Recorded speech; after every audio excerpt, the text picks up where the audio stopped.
नमस्कार दोस्तों, DNA network के यूट्यूब चैनल पर आपका स्वागत है। मैं हूं कुलभूषण।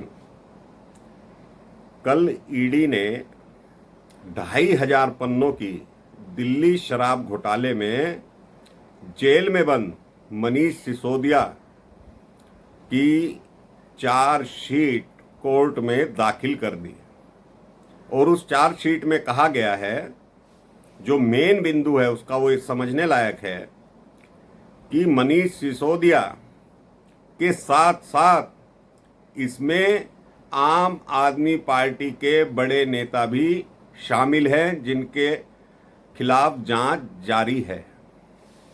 मनीष सिसोदिया को तो कॉन्स्पिरेटर माना ही गया है और जो 2,500 पन्नों की ये चार्जशीट है दोस्तों, उसमें 2,000 साक्ष्य पेश किए गए हैं। 2,000 पन्ने वो हैं जिसमें मनीष सिसोदिया ने किस किस तरह से बैठकें करी, कितनी फर्जी ईमेल बनवाई और किन किन लोगों से कहां कहां जाकर बात करी, कौन उनके घर पर आया और किन किन लोगों से वो मिले जुले। ये सारे मोबाइल नंबर, सारे मोबाइल की लोकेशन और एसएमएस, व्हाट्सएप चैट, इस तरह के सारे साक्ष्य इस चार्जशीट में ईडी ने कोर्ट में दाखिल कर दिए हैं। ये जो मनीष सिसोदिया भगत सिंह का अनुयायी बताता था, अब गिड़गिड़ा रहा है कोर्ट के सामने कि मुझे जमानत दे दो। जमानत नहीं देते तो कम से कम अंतरिम जमानत दे दो। बड़े बड़े वकील खड़े किए जा रहे हैं, लेकिन कोर्ट जमानत नहीं दे रही है। कोर्ट भी जानती है कि घोटाला हुआ है और इसमें ये चीज़ बहुत ज़रूरी है समझने के लिए कि इस प्रकरण को काफ़ी टाइम हो गया है, लेकिन जैसे जैसे जांच आगे बढ़ रही है वैसे वैसे नए नए सबूत, साक्ष्य सीबीआई को और ईडी को मिलते जा रहे हैं। नए नए नामों का खुलासा हो रहा है। पहले संजय सिंह, बड़बोला संजय सिंह कह रहा था मेरा फर्जी तरीके से नाम लिख दिया ईडी ने, तो ईडी ने संजय सिंह का भी 3 जगह नाम लिखा है। केजरीवाल का नाम भी है, लेकिन अभी इनके खिलाफ साक्ष्य जुटाए जा रहे हैं कि इनकी कितनी अहम भूमिका थी। ये तो पक्की बात मानिए दोस्तों कि ये जो क्रीमी लेयर है आम आदमी पार्टी की, ये जो मास्टरमाइंड है घोटालेबाज केजरीवाल, इसका दिमाग देखिए। खुद के पास पोर्टफोलियो नहीं है, कोई विभाग नहीं है, कोई साइन नहीं करता और सारे घोटालों की उपज इसी की देन है। लेकिन ये जो इसके चेले चपाटे हैं, मनीष सिसोदिया हो, संजय सिंह हो, राघव चड्ढा हो, विजय नायर हो या अन्य और लोग हों, ये लोग इस धूर्त की बातों में आकर ये घोटाला करते रहे। पंजाब से इस घोटाले के तार सीधे सीधे जुड़ गए हैं।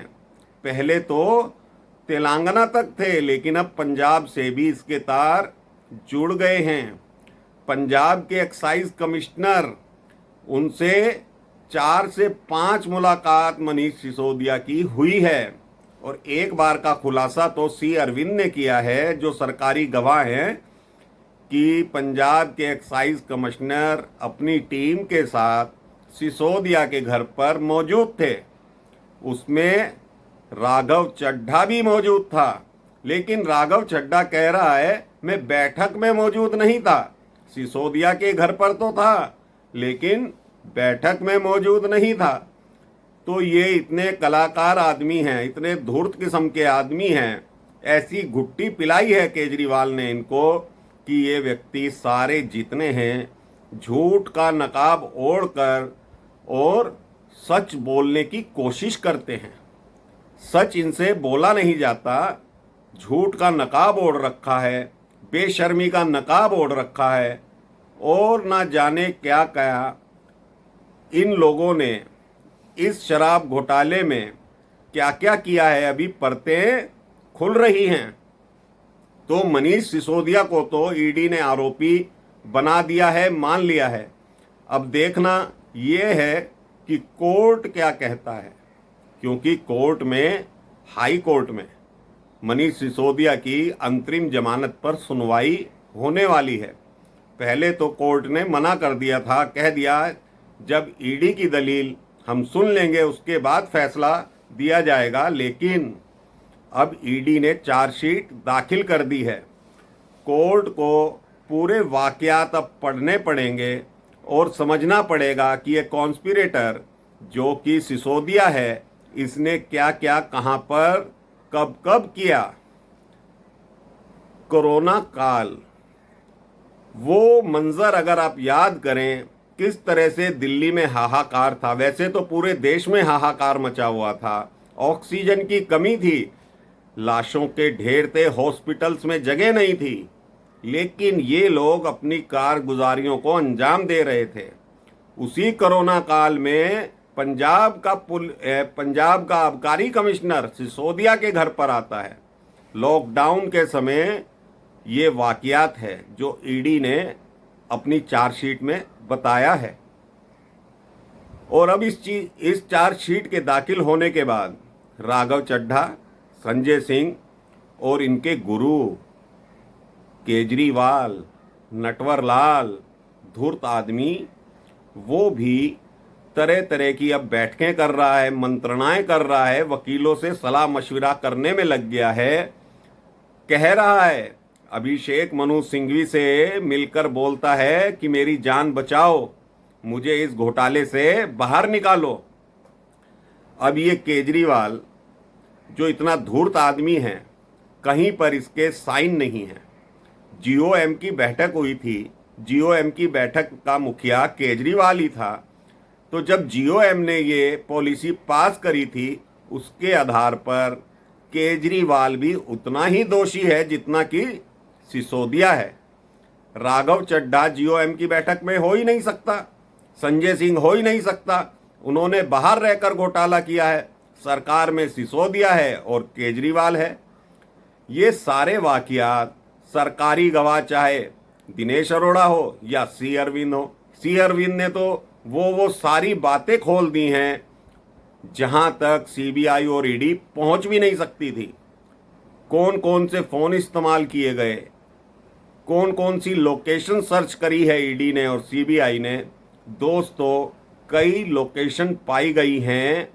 जब ये मंत्रणा करते थे, एक ही जगह पर वो लोकेशन पाई जाती थी, चाहे वो पंजाब के आबकारी कमिश्नर हो, सिसोदिया हो, राघव चड्ढा हो, तो इनकी लोकेशन एक ही टाइम पर एक ही जगह पाई गई है, जो साक्ष्यों में ईडी ने अपनी चार्जशीट में दे दिया है। अब इन लोगों की हवाई हो चुकी है, हवा उड़ चुकी है। अब तो ये लोग अपनी जान बचाते फिर रहे हैं, किसी तरह से मनीष सिसोदिया सारा इल्जाम अपने सिर पर ले ले और हमारी जान बच जाए। लेकिन बचने वाली नहीं है, क्योंकि ईडी ने स्पष्ट कर दिया है अभी इसमें कई और नेता लपेटे में आएंगे। यानी कि राघव चड्ढा, संजय सिंह, केजरीवाल का तो नाम ईडी दे ही चुकी है, अभी और भी कहा है। अभी ईडी ने कोर्ट को बताया है अभी हमारी जांच जारी है, जैसे जैसे हम आगे बढ़ रहे हैं नई नई परतें इसमें खुल रही है। गुजरात के चुनाव में जो शराब घोटाले का पैसा लगा, उसके भी एविडेंस ईडी ने इस चार्जशीट में लगाए हैं। किस तरह से हवाला का पैसा गुजरात में पहुंचाया गया, वो सारे साक्ष्य ईडी ने कोर्ट को दे दिए हैं।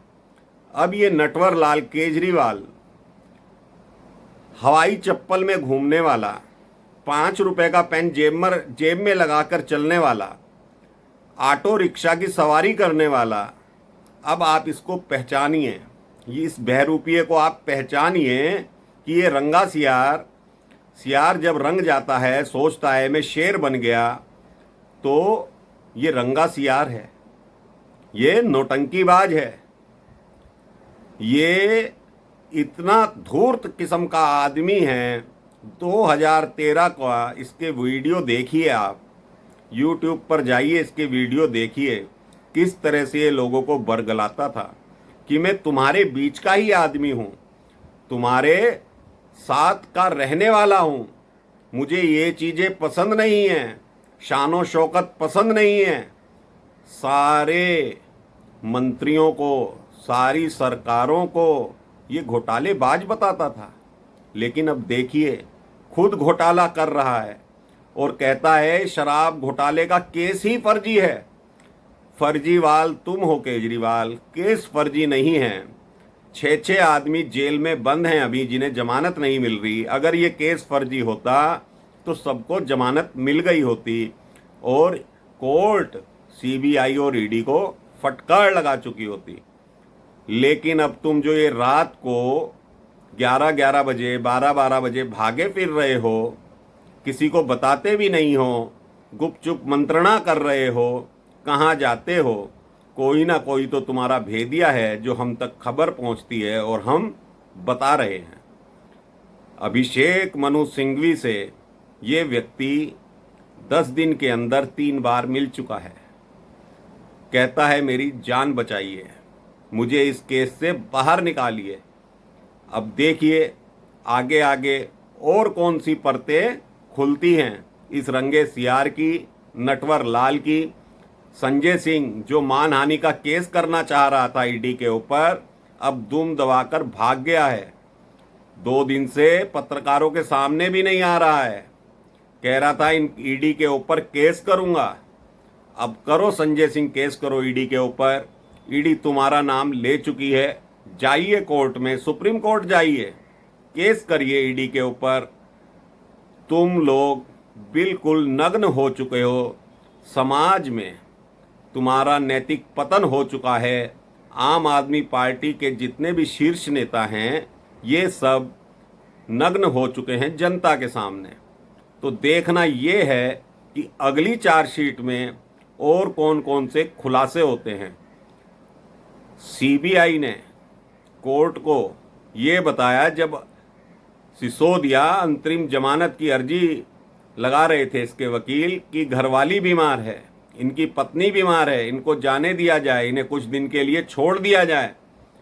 तो सीबीआई ने जब ही साक्ष्य पेश करे कि इनकी पत्नी की अपोलो हॉस्पिटल से छुट्टी हो गई है, अब वो इतनी गंभीर स्थिति में नहीं है। तो देखिए ये लोग कोर्ट को भी गुमराह करते हैं, कहते हैं कि गंभीर स्थिति में हैं। जब सिसोदिया तुम 18 मंत्रालय संभाल रहे थे तो तुम्हारी पत्नी की देखरेख कौन करता था? ये जवाब दो कोर्ट को। राजघाट पर लाव लश्कर लेकर गए थे कि मैं सच्चा कट्टर ईमानदार हूं, विश्व का सर्वश्रेष्ठ शिक्षा मंत्री हूं, लेकिन कभी ये नहीं बोला तुमने कि तुम आबकारी मंत्री भी थे। अब कहां गई तुम्हारी सच्चाई? भगत सिंह के अनुयायी बनते हो, चढ़ जाओ फांसी पर। भगत सिंह ने तो देश के लिए बलिदान दिया था, अब तुम केजरीवाल के लिए बलिदान दे दो सिसोदिया। तुम तो इस नटवर लाल के चेले हो, भगत सिंह के अनुयायी हो। भगत सिंह तो तुम नहीं बन सकते, ना तुम उसके अनुयायी हो सकते सिसोदिया। तुम बहरूपीय हो, अलग अलग रूप में आते हो। कोई बात नहीं, लेके केजरीवाल नटवर लाल का नाम जज साहब के सामने कह दो कि हम फांसी पर चढ़ेंगे, तुम्हारा भी नाम घोटालेबाजों की इतिहास में दर्ज हो जाएगा। तो अभी के लिए इतना ही दोस्तों। मेरा कंटेंट आपको पसंद आए तो इसे लाइक कीजिए, वीडियो को शेयर कीजिए, चैनल को सब्सक्राइब कीजिए और बेल आइकॉन जरूर दबाइए। धन्यवाद। नमस्कार। भारत माता की जय।